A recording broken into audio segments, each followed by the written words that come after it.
Hello students, today we will start our lesson 10 of Movements book, that is The Beggar. Yesterday I have given you the summary of this chapter. I hope you have read it and understood it very well. Now I am starting my lesson, line to line explanation in your book, page number 62. What induced the beggar Lashkov to change his ways? Let us read and find out. In this chapter there are two main characters. First one is Lashkov, a beggar, and second one is Sarji, an advocate. Kind sir, have pity, turn your attention to a poor hungry man. For 3 days I have had nothing to eat. I haven't 5 kopecks for a lodging. I swear it before God. For 8 years I was a village school teacher. Then I lost my place through intrigues. I fell a victim of calumny. Calumny होता है बदनामी का शिकार हो जाना, किसी के षड्यंत्र में फंस जाना. It is a year now since I have had anything to do. In this chapter, beggar wants to get the attention of an advocate, and he was saying to the advocate that he was a poor hungry man. For 3 days he had nothing to eat, and he haven't even 5 Russian currencies.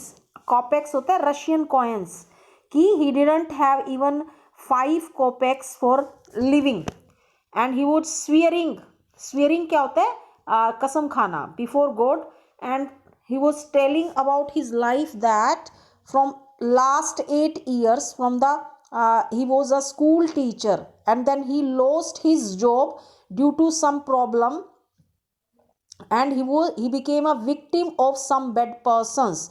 He was saying these wordings to the advocate, and it is a year now since he have had nothing to do, और 1 साल से उसके पास करने को कुछ भी नहीं है.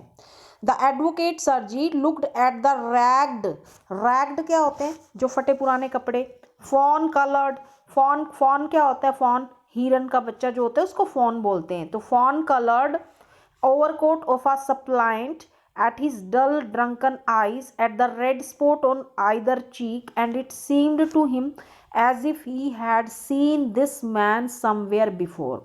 In the first paragraph, the wordings were said by the Lashkov. Second paragraph was said by advocate.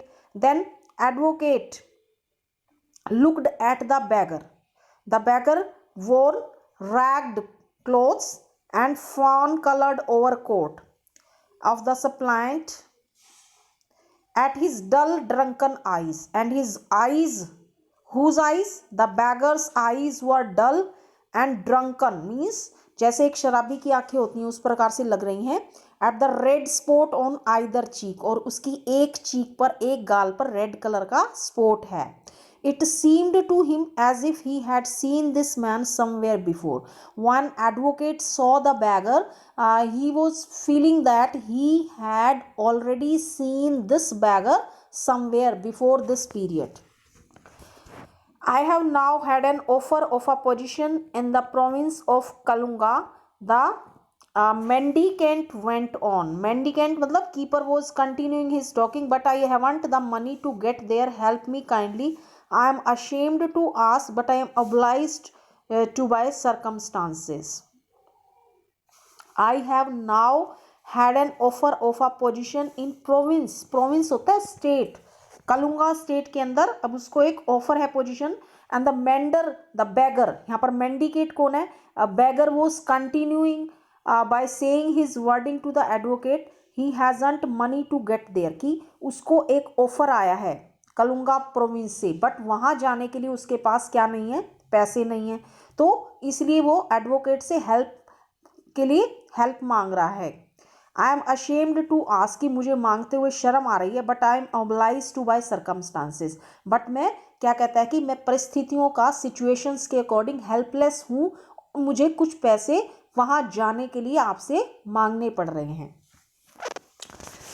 Saji's eyes fell on the man's overshoes when the beggar was demanding some money from the advocate. Then advocate paid his attention towards the beggar and he saw beggar's shoes, overshoes, one of which was high and other low. And he suddenly remembered something. When he saw beggar's shoes, after seeing his one high shoe, one low shoe, he remembered something. कुछ उसको याद आया. क्या याद आया? Look here, it seems to me I met you the day before yesterday in Sadovia Street. कि मुझे याद आ रहा है कि मैं day before yesterday, कि परसों मैंने तुम्हें कहाँ देखा था? सदोवया स्ट्रीट में. किसने देखा था? एडवोकेट ने. किसको देखा था? लश्कोफ को. लश्कोफ कौन है? Bagger. He said, but you told me then that you were a student who had been expelled and not a village school teacher. Then advocate continued his wording by saying that in that street of Sadovaya Street, he had told me that you are not a school teacher, you are a student. Or in this way, now here you are saying that you are a school teacher, and that in that street you said that you are a student and you were expelled. Expelled क्या होता है? बाहर निकालना, कि तुम्हें school से बाहर निकाल दिया गया था. No no no, that can't do, mumbled the beggar. mumbled मतलब when he listened these wordings from the advocate, he got confused, and now he in confusion he said that no, taken aback, I am a village school teacher. कि नहीं ऐसा कुछ नहीं है, मैं तो एक विलेज स्कूल टीचर हूँ. And if you like I can show you my paper. और कहते हैं कि अगर चाहो तो मैं तुम्हें मेरे पेपर्स भी दिखा देता हूँ जिसमें ये प्रूफ हो जाएगा कि मैं क्या हूँ? School teacher. Have done with lying. You called yourself a student and even told me what you had been expelled for. Don't you remember? Sajis flushed and turned from the ragged creature with an expression of disgust. वो क्या कहता है कि have done with lying. You are lying to me. You called yourself a student and even you told me that. और पहले तो तुमने ये मेरे को क्या बोला कि तुम एक स्टूडेंट हो और तुम्हें स्कूल से निकाल दिया गया. Don't you remember? क्या तुम्हें याद नहीं है ये बात? Then Sarji's eye flushed होते excited and turned from the ragged creature with an expression. अब वो जो ragged creature है वो कौन है? ragged creature, क्योंकि उसने ragged clothes पहने हैं. ragged creature को वो disgust की आई से देखता है. disgust क्या होता है? निंदा, मतलब जिसको हम बहुत ही भद्दा समझते हैं कि तुम वहां तो स्कूल टीचर बोल रहे हो, यहाँ अपने आप को स्टूडेंट बोल रहे हो. You are disgusting. This is dishonesty. And my dear sir, he cried angrily, this is swindling. I shall send the police for you, damn you. अब वो कहता है कि ये तो dishonesty है. My dear sir, he cried angrily. Then advocate was crying angrily, this is a swindling. Swindling क्या होता है? Deceiving, धोखा. जो पहली वाली लाइन है, this is dishonesty my dear sir, ये तो बोली जाती है बैगर के द्वारा. This is swindling, जो ये बोली जा रही है, ये किसके द्वारा बोली जा रही है? वकील के द्वारा, लॉयर के द्वारा. I shall send the police for you, कि मैं तुम्हें पुलिस के पास भेजूंगा. डैम यू एंड अब्यूज, कि डैम यू का मतलब यहाँ पे वो अब्यूजिंग कर रहा है. जो एडवोकेट है वो लश्कोफ को अब्यूजिंग कर रहा है. Sir, he said, laying his hand on his heart. अब वो जब पुलिस का नाम सुन के डर जाता है तो वो अपना हाथ कहाँ रखता है? अपने हार्ट पर. The fact is that I was lying. अब वो कहता है कि सच्चाई क्या है? ना तो वो एक स्कूल टीचर है, ना ही वो एक स्टूडेंट है. He was lying to advocate for getting some money. I am neither a student nor a school teacher. All that was fiction. कि ऑल जो फिक्शन क्या होता है? इमेजिनेशन. कि ऑल जो उसने बात बताई वो एक इमेजिनेशन है. किसके द्वारा क्रिएट की हुई इमेजिनेशन है? लश्कोफ बैगर के द्वारा. किस लिए? लोगों की सिंपैथी प्राप्त करने के लिए, लोगों से पैसा प्राप्त करने के लिए. फॉर्मरली होता है पहले, before. I Seng in a Russian कोयर. अब वो अपनी सच्चाई बता रहा है. रशियन कोयर मतलब कोयर होता है group, a group of singers. A group of singers is called choir. कि वो क्या था? एक रशियन कोयर, एक रशियन जो ग्रुप ऑफ सिंगर का ग्रुप था उसमें वो था. वो sent away from for drunkenness. But वहाँ उसको उस रशियन कोयर से बाहर क्यों निकाल दिया गया? क्योंकि वो ड्रंकर्ड पर्सन है, ड्रिंकिंग करता है अपनी इस बैड हैबिट के कारण. But what else can I do? I can't get along without lying. No one will give me anything when I tell the truth. What can I do? अब वो बताता है कि मैं इस के सहारे कैसे जीऊँ। अगर मैं लोगों को अपनी सच्चाई बताता हूँ तो वो लोग मुझे पैसे नहीं देते। अगर मैं झूठ बोलता हूँ, कहता हूँ कि स्कूल टीचर हूँ या स्टूडेंट हूँ, तो मुझे कुछ पैसे रहने खाने के लिए मिल जाते हैं। What can you do? You ask me. What can you do? Cried Sarji. अब सरजी जो है चिल्ला रहा है। Coming close to him, work. That is what you can do. Then advocate was suggesting to beggar to do some work instead of begging. वो कहते हैं कि begging की बजाय तुम कुछ काम करो। Work, yes, I know that myself, but where can I find work? जबकि वो वर्क करना नहीं चाहता। जो बैगर है लश्कोफ, वो काम नहीं करना चाहता, बट वो अपनी ही बातों में फंस गया। अब एक एडवोकेट को वो कैसे झूठ बोले? तो वो कह देता है कि मैं काम तो करना चाहता हूँ बट मेरे पास कोई काम ही नहीं है करने के, और सच्चाई है कि वो काम नहीं करना चाहता, बट वो एडवोकेट को झूठ बोल देता है। How would you like to chop wood for me? वो कहता है कि मैं तुम्हें काम दूंगा। Advocate was giving for chopping woods, कि तुम मेरे लिए वुड को कट करो। चॉप होता है कट करना। I wouldn't refuse to do that, कि मैं इस काम के आपको मना नहीं करूंगा, but in these days even skilled wood cutters find themselves sitting without bread, कि आजकल जो स्किल्ड वुड कटर्स हैं वो भी विदाउट ब्रेड, मतलब उनको भी खाने के लिए कुछ नहीं मिल रहा अपनी स्किल के कारण, मतलब लकड़ियां काटने का काम आजकल नहीं है। Will you come and chop wood for me? Then advocate was inviting Lushkov for cutting wood. Yes, sir, I will cut. Very well. We will soon find out. Sarji hastened along, rubbing his head. He called his cook out of the kitchen. Now, here Advocate took Lashkov to his home and called out his cook Olga.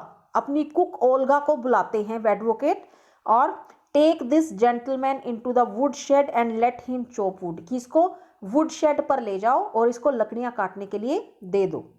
The scarecrow of a beggar shrugged his shoulders. जो scarecrow of a beggar एक figure of frightened away birds. हम जैसे कि आप देखते हो, आपने science में भी पढ़ा होगा, स्केयर क्रो क्या होता है? स्केयर क्रो कि जो आप ये फार्मर्स वगैरह जो है अपनी फील्ड के अंदर पक्षियों से अपने अनाज को बचाने के लिए वहाँ एक वो लगा देते हैं ना फिगर, कि पक्षी ये समझे कि ये ह्यूमन बीइंग खड़ा है, उससे डर से अपनी उनके अनाज को या सब्जियों फल को नष्ट ना करें, उसको बोलते हैं square crow.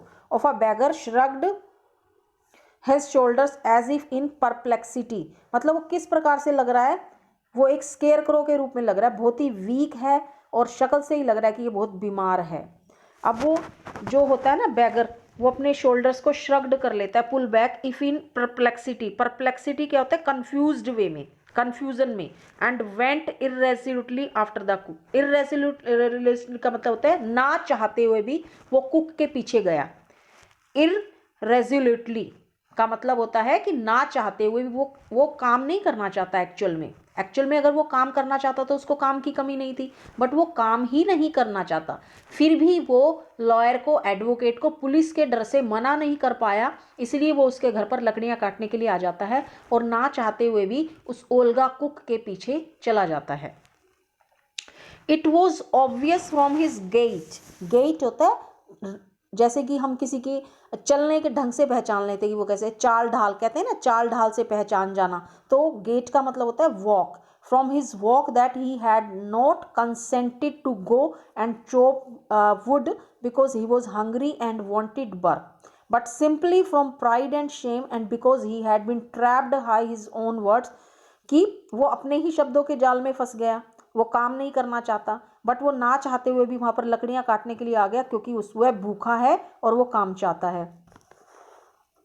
It was obvious to that his strength had been undermined by vodka. Vodka जो होती है, रशियन वाइन को वोडका बोलते हैं, कि वो अपनी शराब की आदत के कारण अपने शरीर का जो स्टेमिना है, फिजिकल स्टेमिना है, फिजिकल स्ट्रेंथ है, वो उसको खो चुका है। अब उसके शरीर में शराब पी पी कर शरीर के अंदर काम करने की ताकत ही नहीं बची। And he was unhealthy. Now at that time he was unhealthy and didn't feel the slightest inclination for toil. Inclination होता है desire, willingness. Toil होता है hard work. Slightest होता है little. लिटल लेस लीस्ट, यहाँ पर लीस्ट स्लाइटेस्ट का मतलब आप लिटल लेस लीस्ट लगाइए कि उसके अंदर जरा सी भी काम करने की डिजायर नहीं है। क्यों नहीं है? क्योंकि शराब के कारण उसका जो फिजिकल स्ट्रेंथ है वो बिल्कुल फिनिश हो चुकी है। Sergi hurried into the dining room. Now Sergi went to his dining room. From its window one could see the woodshed and everything that went on in the yard. Standing at the window, Sergi saw the cook and beggar come out into the yard by the back door and make their way across the dirty snow to the shed. Olga glared wrathfully होता है angrily at her companion, shoved होता है pushed roughly aside with her elbow, unlocked the shed and angrily banged the door. जो उसकी जो cook है Olga, वो उसको वुड शेड पर ले जाती है और जो बैगर है वो उसके पीछे जाता है in the yard buy back door, पीछे के दरवाजे से, and make their way across the dirty snow. और वो अपना रास्ता कहाँ से, मतलब उनको वहाँ वुड शेड में जाने से पहले जो स्नो है, स्नोफॉल हो रहा है वहाँ, डर्टी स्नो को कवर करना पड़ता है। ओल्गा ग्लेयर्ड, ओल्गा जो है उसको कंपेनियन कौन है यहाँ ओल्गा का लश्कोफ बैगर, उसको रफली पुश करती है एक तरफ अपनी एल्बो से और उस शेड को अनलॉक करती है, and angrily bang the door, और गुस्से में उस दरवाजे को पटाख से बंद कर देती है। Next he saw the pseudo teacher, इसका मतलब होता है अनरियल टीचर। अनरियल टीचर कौन है यहाँ? बैगर, जो अपनी इमेजिनेशन के द्वारा बता रहा है कि मैं यहाँ पर वो हूँ, टीचर हूँ, हालांकि वो टीचर नहीं है। Sit himself on a log and become lost in thought with his red cheeks resting on his face. जो है क्या करता है, sit himself on a log, एक हैवी पीस ऑफ वुड पर बैठ जाता है और थॉट्स में खो जाता है, और उसकी जो चीक्स हैं रेड रेड, वो कहाँ है? फीस्ट, जैसे हम ऐसे अपनी चीक्स के नीचे, ऐसे ठोडी के नीचे आप दोनों मुट्ठी बंद करके बैठते हो ना, कई बार पोज बनाकर, काम नहीं कर रहे, कुछ और सोच रहे हो, इस पोजीशन के अंदर वो वहाँ बैठा है। The women flung down an axe at his feet, flung down होता है थ्रू, फेंकती है, उसकी तरफ एक कुल्हाड़ी को फेंकती है। स्पैट एंग्रीली, थ्रू स्लेविया सलाइवा, स्पैट क्या होता है? जब थूक फेंकते हैं ना हम, angrily, and judging from the expression of her lips began to scold him, और उसके एक्सप्रेशन के लिप्स से जान जाता है कि वो उसको डांट लगाएगी अभी। The beggar irresolutely pulled a billet, pulled a billet का मतलब उसको उठा लेता है, ऑफ वुड, किसको? थिक पीस ऑफ वुड को, बिलेट होता है थिक पीस ऑफ वुड को, ना चाहते हुए भी उठा लेता है। इरेजोल्यूटली का मतलब ना चाहते हुए भी उठा लेता है। Towards him, set it up between his feet, और दोनों पैरों के बीच में उसको काटने के लिए सेटल करता है। And tabbed it feebly with the axe, और टैब्ड इट, पैटेड इट, धीरे से कुल्हाड़ी को उसके ऊपर चलता है। The billet wavered and fell down, जो बिलेट होता है, बिलेट क्या होता है? हैवी पीस ऑफ वुड, वो हिलकर वहां से दूर चला जाता है। वेवर्ड होता है शुक। The beggar again pulled it to him, फिर से बैगर उसको उठाता है। Blew on his freezing hands, अपने ठंडे हाथों से, मतलब पूरा जोर ना लगाए बगैर फिर से उस पर वार करता है। And tapped it with his axe cautiously as if afraid of hitting his overshoe or cutting off his finger. The stick of wood again fell to the ground. Again, the beggar started to hit the log of wood. At that time also the log of wood fell down nearby. Sergi's anger had vanished when he now began to feel a little sorry and ashamed of himself for having set a spoiled, drunken, perhaps sick man to work at manual labor in the cold. अब जो advocate का anger है वो disappear हो जाता है जब उसको देखता है और फील करता है, सॉरी फील करता है कि कहाँ मैंने एक अनहेल्दी पर्सन को काम पर लगा दिया और इससे तो ये काम हो ही नहीं रहा। An hour later, Olga came in. After 1 hour, Olga came to the lawyer and said that the wood had all been chopped, कि लकड़ियां सारी कट गई। Good, give him half a ruble, कि उसको एक हाफ रूबल दे दो। Said Sergi, if he wants to be, he can come back and cut wood on the first day of each month. अगर वो चाहे तो हर मंथ के फर्स्ट डे आ सकता है और वुड्स को कट कर सकता है। We can always find work for him. On the first of the month, the waif, ये वेव का मतलब होता है होमलेस और हेल्पलेस पर्सन। वेव का मतलब क्या होता है? Homeless and helpless person made his appearance again on the first day of every month. The person came and again earned half a ruble although he could barely stand on his legs। मतलब वो इतना unhealthy है, सही तरीके से अपनी legs पर भी खड़ा नहीं हो पाता। From that day on he often appeared in the yard and every time work was found for him. और हमेशा उसके लिए कोई ना कोई काम एडवोकेट जो है ओल्गा से तैयार करके रखते हैं और हमेशा उसको काम देते हैं और उसके बदले उसको उसकी मनी देते हैं। That's all for students today. Now you have to read these pages, 3 pages of the 10th chapter thoroughly from the text and listen the video carefully.